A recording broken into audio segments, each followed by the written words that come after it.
Bismillahirrahmanirrahim. Pertama saya datang ke Bandung tahun 2007. Saya itu bawa ijazah Al-Azhar itu saya tawarin ke pesantren-pesantren di seluruh Bandung, Bandung Barat, Kabupaten Bandung saya tawarin. Saya keliling tuh. Saya tinggal di Dewi Sartika, keliling sampai ke Cilenyi, sampai ke Sumedang, balik lagi terus ke arah sana ke Cimahi, Padalarang, ke arah sana Buah Batu sampai ke selatan. Saya keliling untuk nawarin ijazah Al-Azhar siapa yang mau menerima saya jadi guru di pesantren atau di madrasah. Dan ternyata alhamdulillah semuanya menolak.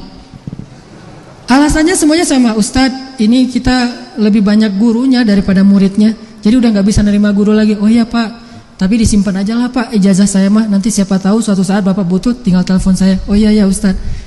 Terus saja selama 1 bulan gak ada yang manggil saya. Kalau ada anak Unisba di sini, saya juga pernah ngelamar di Unisba jadi dosen tapi gak diterima. Jadi benar-benar gak jelas gitu.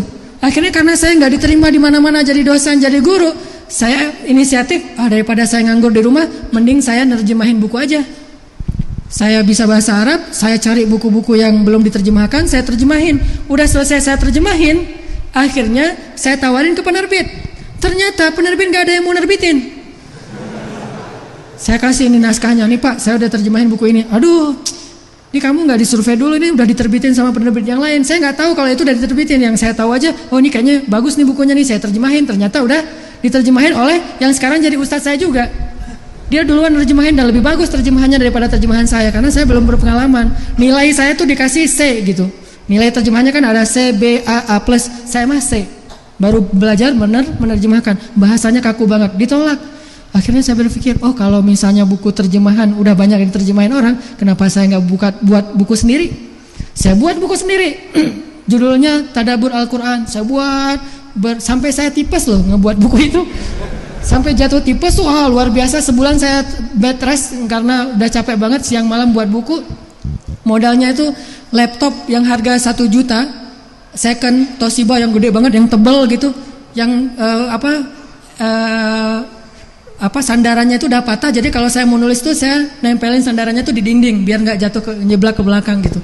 Ini benar-benar perjuangan. Ternyata udah selesai saya tulis buku, saya tawarin lagi ke penerbit-penerbit dan nggak ada yang nerima juga. Lihat, jangan selalu melihat sesuatu yang buruk itu akhir dari segalanya. Bisa jadi keburukan yang kita anggap itu adalah awal dari kebaikan yang dalam bentuk kejutan-kejutan di masa yang akan datang. Itu awal dari kebaikan. Akhirnya karena saya nggak ada yang mau nerbitin, ada yang mau nerbitin tapi biayanya murah banget, nggak logis gitu. Dia katanya ini nggak bisa pakai royalti, ini beli jadi langsung sekali berapa? 700.000. 700.000 untuk sekian ribu eksemplar. Akhirnya saya tarik, nggak jadi deh kalau 700.000 doang. Karena nggak ada yang mau nerbitin, kenapa nggak saya terbitkan sendiri? Kan ide itu perlahan-lahan muncul ya. Ya udah saya terbitin sendiri aja. Saya buat penerbit, kan penerbit gampang, beda dengan percetakan ya. Akhirnya saya minta ISBN gitu dari Perpustakaan Nasional, saya kirim naskahnya, didapat dalam seminggu dia kirim kode ISBN-nya, saya edit sendiri, saya desain sendiri. Pokoknya jelek banget dah desainnya. Nanti kalau tahu buku pertama saya itu desainnya asli made by Hanan banget tuh. Desain dari nggak pakai Corel Draw, nggak pakai misalnya Photoshop, pakai PowerPoint, terus di save as-nya tuh jadi image gitu, coba bayangin. Karena nggak bisa Corel Draw, nggak bisa Photoshop, jadi main PowerPoint aja yang bisa presentasikan. Udah saya edit pakai PowerPoint, terus save-nya pakai image, udah gitu dikecil-kecilin biar ukuran buku gitu. Udah pokoknya manual banget. Saya cetak, nggak ada duit. Alhamdulillah saya minjem. Alhamdulillah saya minjem ke teman saya. Saya minta waktu 3 bulan untuk membayarnya dan dia mau dengan bagi hasil. Akhirnya saya cetak 3.000 langsung tuh. Setelah cetak 3.000, saya bingung nih mau dijual kemana nih. Akhirnya saya kasih ke teman-teman anak-anak Al-Azhar yang udah pulang ke Indonesia di Kalimantan, di Sumatera, di Jawa. Saya kirimin masing-masing 100 dan rata-rata nggak balik. Bukan mereka bohong, nggak, mereka juga ngasih ke temennya juga nggak balik. Akhirnya ditelusur gitu nggak dapat, udah lupain aja. Dari 3.000 yang nggak balik sekitar 700. Tapi kan jangan berputus asa. Akhirnya daripada saya kasih ke orang, saya jual sendiri aja. Gimana? Saya itu pas ada pameran buku di Braga, dulu tuh kan suka ada pameran buku Islam di Braga tuh. saya pinjam standnya Percikan Iman, saya minta sedikit space gitu di depan standnya Percikan Iman, nanti bagi hasil saya yang penulis, saya yang editor, saya yang pokoknya segala macam, termasuk kulinya, termasuk SPG-nya, semuanya saya deh pokoknya. Jadi saya bawa pakai motor gitu ke Braga, orang nggak tahu kalau itu penulisnya, pakai kotak Marlboro gitu, saya angkat masuk ke dalam, wah jadi kuli gitu, taruh terus disusun-susun, saya jagain di situ. Ini penulisnya siapa? Saya Bu, gitu. Tapi ngomong kayak gitu sambil keringat-keringat gitu ya, karena udah ngangkat-ngangkat. Alhamdulillah ternyata dalam satu pameran tuh terjual 300, 400. Dari situ jadi semangat buat event talim jual. Alhamdulillah perlahan-lahan jadi pede. Oh ternyata lebih enak gini, dan untung ya dulu saya nggak diterima jadi guru. Untung ya dulu saya nggak diterima di penerbit. Kalau dilihat dari sisi materinya, ternyata kesulitan itu benar-benar kata Allah akan membawa kita kepada banyak kejutan-kejutan kalau kita roja, terus berharap, sabar, dan gak mengeluh. Akhirnya dari penerbit buku naik lagi pulsa. Saya dulu sebelum pulsa banyak di Alfamart, saya punya 60 cabang pulsa di Bandung. Wah saya bisnis pulsa di mana-mana ada. Wah itu punya saya tuh punya saya. Jadi seneng gitu kalau jalan-jalan gitu yang ngeliat ini cabang saya. Ternyata 60 cabang itu setelah sekian bulan jalan, alhamdulillah udah semangat. Allah uji lagi tuh, jatuh. Banyak yang gak bayar.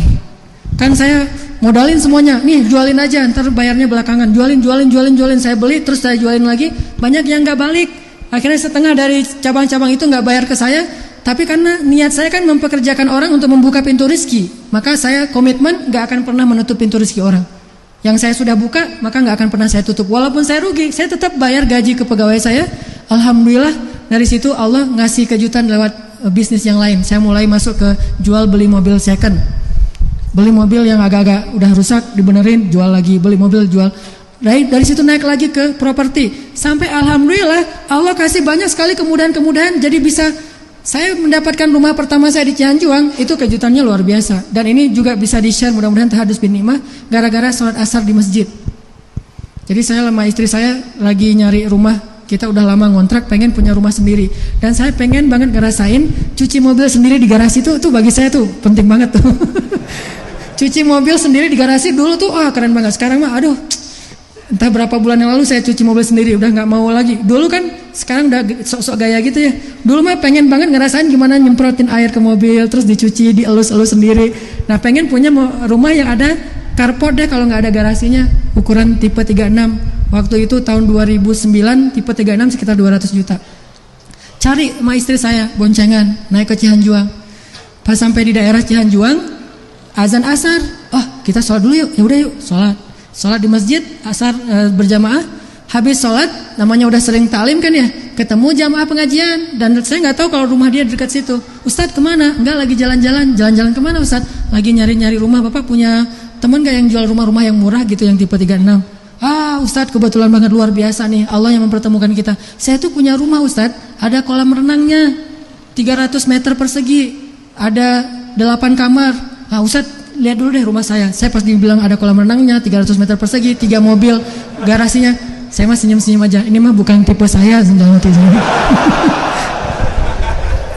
karena tipe saya di bawah itu. Jadi pas ya Pak makasih, kita mau cari yang kecil-kecilnya. Udah Ustaz lihat dulu aja. Saya kan nggak pede banget, nggak nolak. Udah akhirnya saya cari tempat lain. Udah selesai nyari-nyari nggak dapet. Malamnya dia telepon, Ustaz saya tunggu banget Ustaz besok datang lihat dulu rumah saya. Nanti soal Ustaz mau apa enggak, pokoknya lihat dulu aja. Karena dia udah maksa banget, saya datang.